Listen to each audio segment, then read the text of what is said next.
Welcome to the History of Witchcraft. Episode 26. Demon Women and Foul Devices.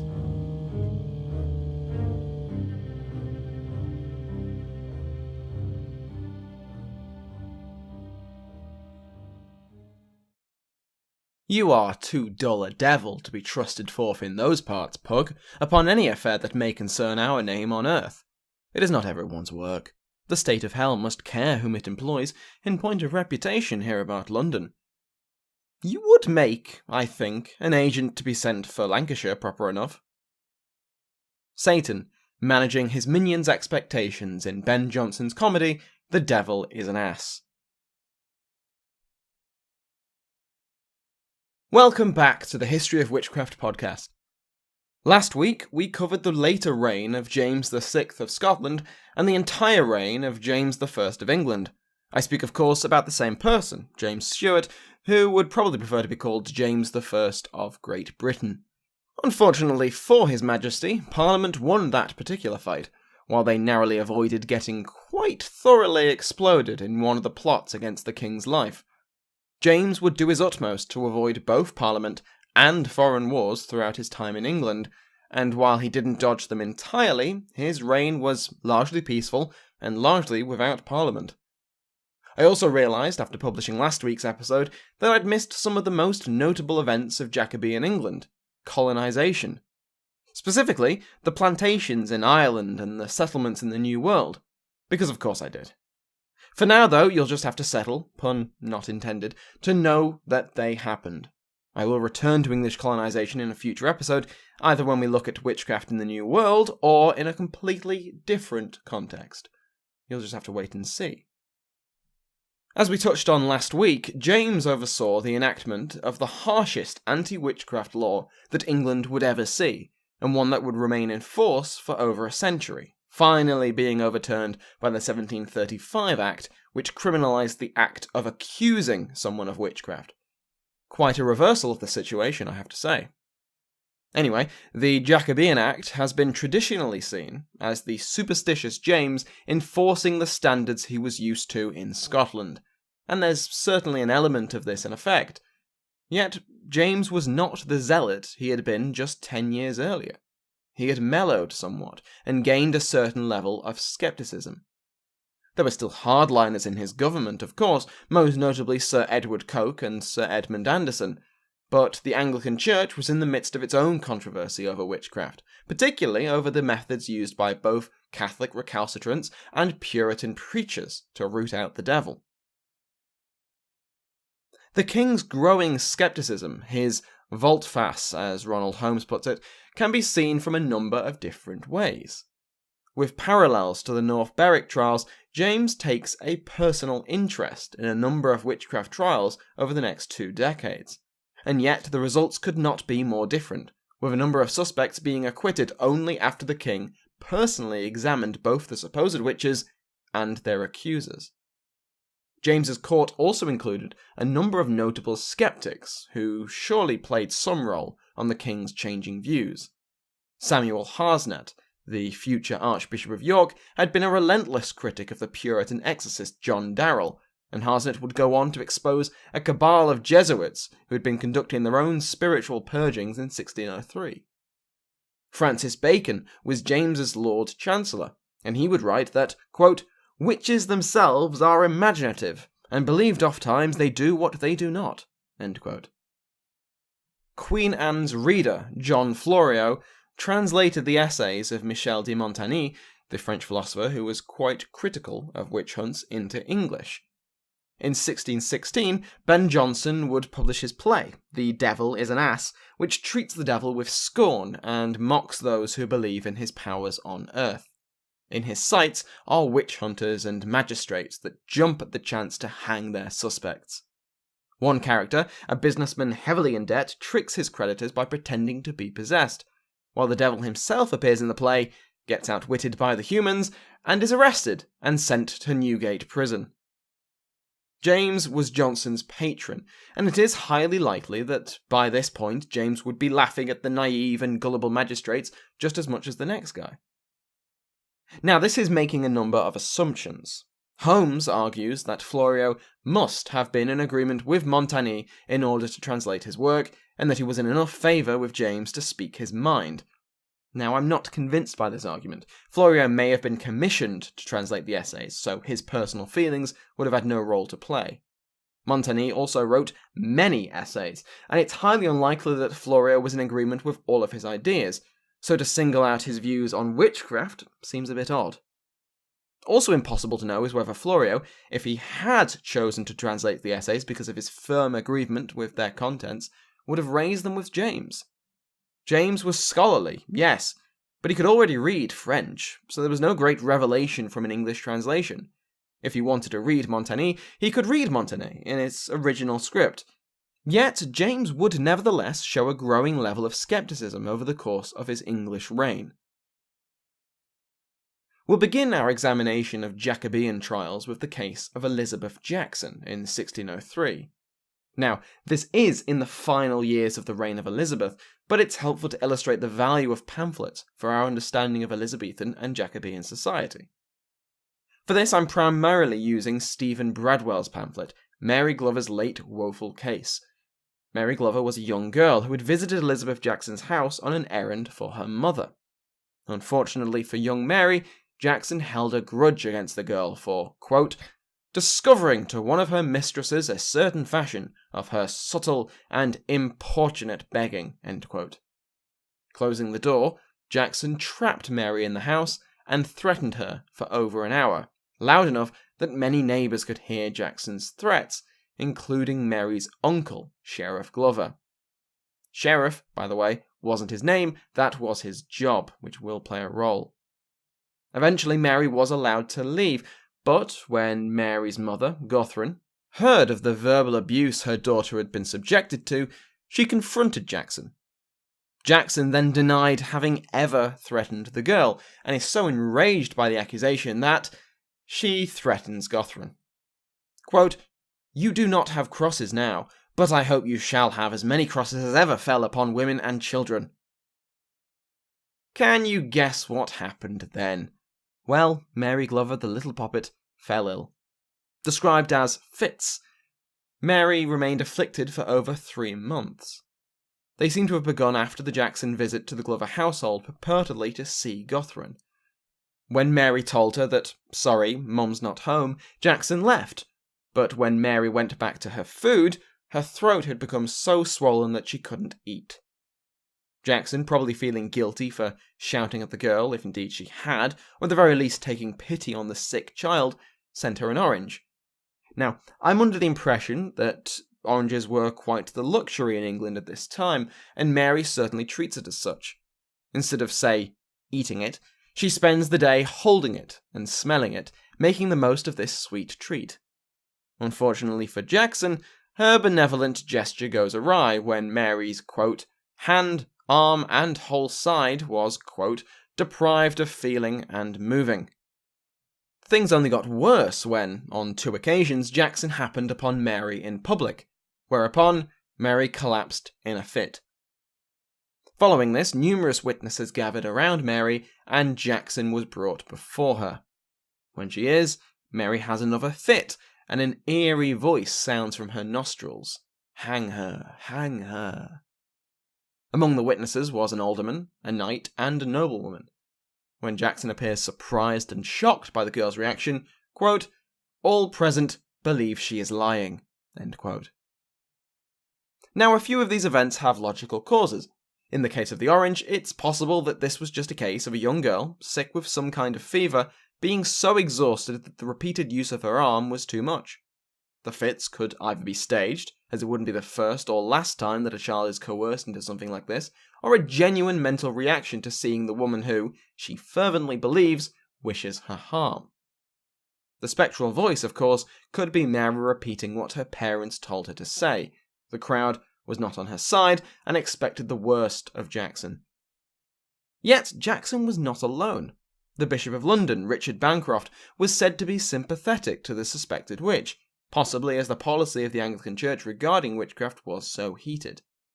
Bancroft suggested Jackson petition the College of Physicians. If I'm reading the pamphlet correctly, 3 physicians had been involved in the case so far and had accused Jackson of causing Mary's symptoms. When the college examined them, their procedures were found wanting, and so Jackson gained the college's support. The Recorder of London, Sir John Crooke, was sent to validate Mary's fits, once having Jackson enter the room as normal, and the other time dressing Jackson as a, quote, anonymous woman. Despite this, in both cases Mary falls into a fit, although one has to wonder how much effort actually went into this. There is no mention of having a line-up or having multiple women, as was normal, so it's possible that Jackson was brought in, Mary reacted, Jackson was taken out and given a new hat, and then brought in. Mary could have easily recognised her suspected assailant, or at the very least deduced that maybe this strange woman reappearing so soon after Jackson was actually Jackson. In either case, Crooke was suspicious and had Jackson repeat the Lord's Prayer, but Jackson was unable to even speak the line, "Deliver us from evil." Well, that's not good. Jackson was then thrown into Newgate to await trial, with Crooke convinced she is guilty. At the trial, Mary again suffers a fit from Jackson's presence. The doctors who had been criticised by the college testified that they believe Mary to be bewitched and that Jackson had, quote, marks not likely caused by disease, end quote, while a preacher, Lewis Hughes, recounted how he had been struck dumb by Jackson from a single glance after admonishing her for her coarse language. Jackson's neighbours testified against her too, having heard her argument with Gothren and having similarly suffered when they chose the side of the Glovers in this spat. Bancroft defends Jackson, claiming that Mary Glover is pretending to be bewitched, as do 2 physicians from the college who dispute the previous testimony from the doctors. Despite this, Lord Chief Justice Anderson, who was judging this court case, was against Jackson. This is the trial where he famously decried that, quote, "The land is full of witches, they abound in all places. I have hanged 5 or 6 and 20 of them. There is no man here can speak more of them than myself. Few of them would confess it, some of them did, against whom the proofs were nothing so manifest as against those that denied it." End quote. Anderson strongly hints to the jury that they should find Jackson guilty, and they do. Under the Elizabethan Act, because no one had been killed and it was her first conviction, Jackson was spared the noose. Instead, she was sentenced to a year's imprisonment, with quarterly sessions in the pillory to be abused by the crowds. However, Jackson, through her powerful supporters in the College of Physicians and the Bishop of London, quote, probably received a royal pardon. She certainly escaped punishment. End quote. In the trial of Elizabeth Jackson, we can see the clash between witch hunters like Anderson and moderates such as the Bishop of London. Men who saw different threats to the social order. Anderson saw witchcraft as a clear and present danger that could be fought, but Bancroft and his fellows in the Anglican Church saw the social strife inherent in the actions of witch-finders, both of the Puritan and Catholic kind, as well as from their allies in the judiciary, as the main threat. So, in the aftermath of the arrival of the witch-hunting demonologist scholar King James and the passing of the 1604 Witchcraft Act, you might expect that the likes of Bancroft would find themselves out in the cold. How could they continue to oppose witch trials when the man at the top, God's viceroy on earth, was a bloodthirsty witch-hunter? Well, it became quite clear that James's thirst had been sufficiently quenched by the time the case of Anne Gunter came about. In 1605, in the small town of South Morton, which was then in Berkshire, there was a young girl of 14, or alternatively 20, sources differ, called Anne Gunter. Now, young Anne had begun to vomit with worrying regularity, and with worrying contents, most notably pins and needles and other small items that had no right to be vomited up by anyone, let alone a child. Anne had been bewitched, and she pointed the finger at 3 local women. One, Agnes Pepwell, fled the village, while 2 others, her illegitimate daughter and the thoroughly unpopular Elizabeth Gregory, were arrested. Now, the women were prosecuted, but they were acquitted. Not content with this, Anne, supported by her father Brian, would not let it go. Eventually, Anne was placed in the custody of the Bishop of Salisbury, Henry Cotton, who was sceptical of her claims. He purposefully left a number of specially marked pins around. Lo and behold, when the sickness again struck young Anne, the bishop's pins were used as a prop in her performance. This is when Brian, Anne's father, made a crucial error. He had heard about James's hatred of witchcraft and believed he could be convinced of the truth of his daughter's bewitchment. So in August, he travelled to Oxford University to meet the king, who was making a special visit to the university, and he brought Anne. However, James was much less gullible than his reputation suggested, and much more interested in exposing fraudulent accusations. Young Anne was put first into the care of Richard Bancroft, now Archbishop of Canterbury, who then passed her to the custody of Samuel Harsnet, the skeptic we discussed earlier as having publicly condemned both Puritan and Catholic exorcists. Harsnet found the truth, and confessed to having invented her bewitchment, and that it was her father Brian that had coached her on what to do, how to act, and who to blame. The Gunters and the Gregorys had been in a feud since 1598, when Brian killed 2 members of the Gregory family at a football match. I don't see how they could be annoyed at that. What followed was a first. The Gunters were brought before the Court of Star Chamber on charges of fraud for fabricating claims of witchcraft.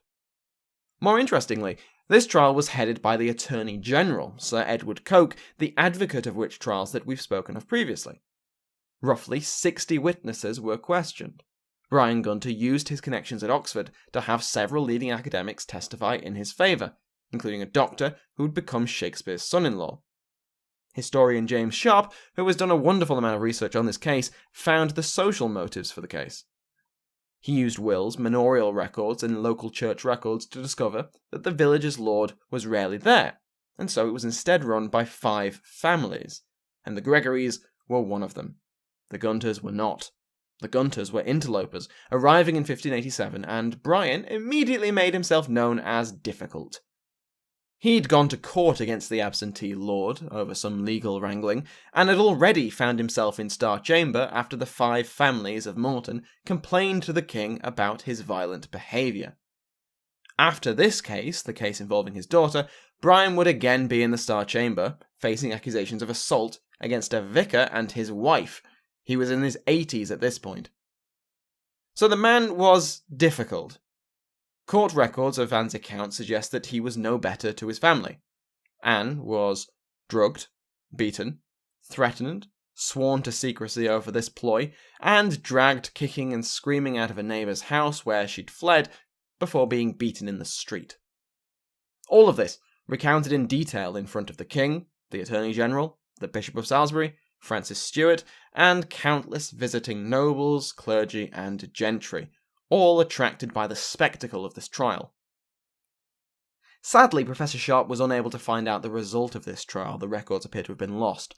We do know that Brian Gunter returned to Morton, where he would later attack the vicar and find his way back to court. And there were hints that Anne had maybe found love during this ordeal, marrying and, romantically enough, with King James providing the dowry. We can but hope that she got a happy ending. It is possible that this brazen example of fraudulent witchcraft accusations was a watershed moment for both James and the witch hunt advocates in his court. In the excerpt I read at the beginning of today's episode, the devil is mocking his servant, Pug, for wanting to go to Earth. Pug is too dull a devil to be trusted in somewhere sensible like, say, London? Of course, the play would have been first performed in London, and London would be Johnson's main audience. So of course he's going to flatter the audience and say they're sensible and modern and far too clever to be tricked by something as silly as Pug. So, where would an incompetent devil like Pug be successful? Oh yes, the superstitious backwater that is Lancashire. This was certainly the reputation that Lancashire had, at least in London, in the first decades of the 17th century. Both the public and official minds of the capital viewed the entire region as steeped in superstitious Catholicism and rife with dissidents. So it's little surprise that Lancashire vies with Essex for the title of England's witch-crazed heartland. Lancashire would host two of the most famous trials in English history, with the numbers of suspects and the numbers of executed not being surpassed until the Witchfinder General finds his way into our story. Modern Lancashire is quite fond of its morbid history. Just take a look at the Visit Lancashire website. My particular favourite is the Pendle Witch Trial, a tourist route that tracks the path that a number of witches took from Pendle to Lancaster Castle. Now, I'm going to throw a lot of names out here, so I'll put something on the Facebook page to help you follow who's who, or at least that's what I intend to do today, half a week before I actually upload the episode, so if I forget, then just pester me until I do. Okay, so, on the 21st of March 1612, a man known as John Law had a dispute with Alison Device, apparently due to refusing to sell her some pins, and he promptly fell into an illness that seemed magically induced. A justice of the peace, Roger Newell, arrived on the 30th and took statements from Alison, her mother Elizabeth, her brother James, and John Law's son Abraham, who accused Alison of being responsible for his father's illness. Nowell was an experienced JP, that is, Justice of the Peace, at 62 years of age, with many years of experience under his belt. He was also an established local landowner with significant family connections and was a devout Protestant. Nowell was vital in the process of these trials, although it's unclear whether he was a particularly strong believer in witchcraft or the need to root it out beforehand. As we will see, the wave of accusations was strong, and it is possible that he became a firm believer after a seemingly endless queue of witnesses came to him with stories. His local connections may have provided a motive for going further than he would otherwise, but I'm getting ahead of myself. On the 2nd of April, Nowell examined Elizabeth Device's mother, Alison Device's grandmother, after hearing reports that she, too, was a suspect. Elizabeth Sovens, also known as Old Demdike, was 80 years old at the time. Nowell also took the time to question Anne Whittle, also known as Chattox, as well as 3 witnesses. Do you see what I mean about names now? Going forward, I'll try to stick to Old Demdike for Elizabeth Sovens, the grandmother of Alison and the mother of Elizabeth, and Chattox for Anne Whittle. Apparently, the nickname Demdike derived from Demon Woman, so that might suggest a certain amount of hostility towards her from the community? Not sure. Alison, under interrogation, told Nowell that Old Demdike had told her to, quote, let a devil or familiar appear to her, and that she would this examinate, would let him suck at some part of her, and she might have, and do what she would. On the 4th of April, Nowell had Alison, Old Demdike, Chattox, and Chattox's daughter, Anne Redfern, arrested, and sent to Lancaster Castle to await trial. At the same time this was happening, give or take a couple of days, in the neighbouring county of York, a woman called Janet Preston was tried and acquitted for the murder of a child through sorcery. This may seem like an odd thing to bring up, but it will be relevant later, I promise. Less than a week after their arrest, on the 10th of April, so Good Friday, there was a witch sabbat at Malkin Tower, the home of Old Demdike. Among those present was Alison's brother, James, and here they planned to break their family and friends out of Lancaster Castle through magic and gunpowder. On the 27th, Nowell found out about this sabbat, although there are 2 potential stories. The first is that Nowell heard it through the grapevine, that word got out from the 10 or so people there. The other, advocated in Robert Poole's book, The Lancashire Witches, Histories and Stories, is that the Devices willingly, or at least as willingly as possible under the circumstances, told Nowell about the sabbat themselves. However he found out, he did, and whether or not there was any truth to it, this event implicated a number of locals as witches, and convinced Nowell and his colleagues that they'd stumbled upon a serious coven of witches. The Devices remained in custody for another month, whereupon Chattox and James admitted to a collection of officials, namely the coroner of the castle, the mayor of Lancaster, and another JP, that they were indeed witches. On the 19th of May, Chattox confessed to making a pact with the devil, who had appeared to her in the likeness of a man, who convinced her to trade her soul for earthly powers. As part of the bargain, the devil demanded to suckle on Chattox near the ribs, while a creature in the likeness of a spotted dog appeared to act as her familiar. I'm going to quote directly from Poole here because he words it perfectly. The evidence of the children, Janet and James Device, was vital in initiating the wider allegations of witchcraft, and a reading of the examinations published by Thomas Potts in his account of the trials shows that by this stage, suspects were clearly beginning to panic and accuse each other. The investigations had reached critical mass, and neighbours came forward in large numbers to tell the authorities of acts of witchcraft, which had occurred sometimes many years before, their statements sometimes revealing how witchcraft suspicions were enmeshed in local feuds and rivalries.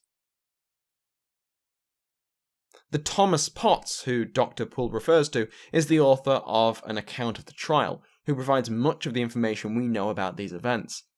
However, as we will see next time, Potts was no neutral observer. His work was intended to push one particular narrative of events. The accused remained imprisoned in Lancaster Castle until August, when the Assizes were held. In the meantime, Janet Preston was, again, accused of murder through witchcraft, but this time found guilty and executed on the 27th of July. Jonathan Lumby, in his book, The Lancashire Witch Craze, suggests that, instead of witchcraft or murder, her true crime was to have been the mistress of the late Thomas Lister, whose son, Thomas Lister Jr., did not take kindly to his father having another woman, and held a strong dislike of her. It was only 3 months prior that Preston had been found not guilty of murder, although she did make the mistake of visiting the Lancashire witches during her time at liberty. Then, Thomas Lister Jr. accused her of murdering his father 5 years previously, and the prosecuting magistrate was his father-in-law. When the Assizes came around, they were headed by the judges of Sir Edward Bromley and Sir James Altham. Bromley's conduct is, in the words of Dr. Poole, quote, problematic. In the aftermath of these trials, Bromley would go so far as to commission Potts to publish a thoroughly legitimising account of his actions, the events in York with the execution of Preston, as well as the reports that they'd been regularly receiving from Noel, had prepared them for the next stop on their circuit, Lancaster. The trials of the witches in Lancaster occurred over the 18th and 19th of August. Remember last week when I mentioned Alan MacFarlane's point that imprisonment was often practically the same as a death sentence for the old and infirm? Well, so it held true for old Dem Dyke. She had entered Lancaster Castle dungeons 80 years old, and she was dead before her trial. Chattox, Elizabeth and James Device and Anne Redfern were tried on the first day, with all but Redfern being found guilty. On the second day, the remaining suspects were all tried under the 1604 Witchcraft Act. The judges, apparently wanting a do-over, Redfern was retried, and this time the correct verdict was handed down: guilty. The same verdict awaited everyone else. In total, Alice Nutter, John and Jane Bulcock, Catherine Hewitt, Isabel Roby, Mattox, Mattox's daughter Anne Redfern, and the Device family, Alison Device, her mother Elizabeth, her brother James, were all condemned to death. 10 of them were executed the following day on Lancaster Moor, while Margaret Pearson was convicted on non-capital charges, and so faced the year of imprisonment with quarterly pillory days. 5 others were charged, but later acquitted, but we know very little about them. So that is where we'll leave off today. Next week, we will continue looking at the Lancaster trials, both in 1612 and the later hunt in 1634. This was an unusual trial that attracted a lot of scrutiny, and the judges were eager to protect their reputation. We'll also have a look at some of the other hunts in Stuart England, and especially how the Stuart state became less and less enamoured in the entire process. Thank you to Witchfinder General Michelle G, and the Inquisitors Trish G, Elaine D, and to all of my theologians for supporting the show through Patreon. Also thanks to Executed Today, who upped their pledge to become a Hammer of the Witches. If you've enjoyed the episode, please consider leaving me a positive review on iTunes, Stitcher, or whichever podcast app you use. You can visit the website at thehistoryofwitchcraft.co.uk, where you will find my contact details if you have any questions. The show also has a Facebook page and a Twitter feed if you want to keep up to date. The intro and outro music have been provided by Sounds Like an Earful. Thank you again for listening.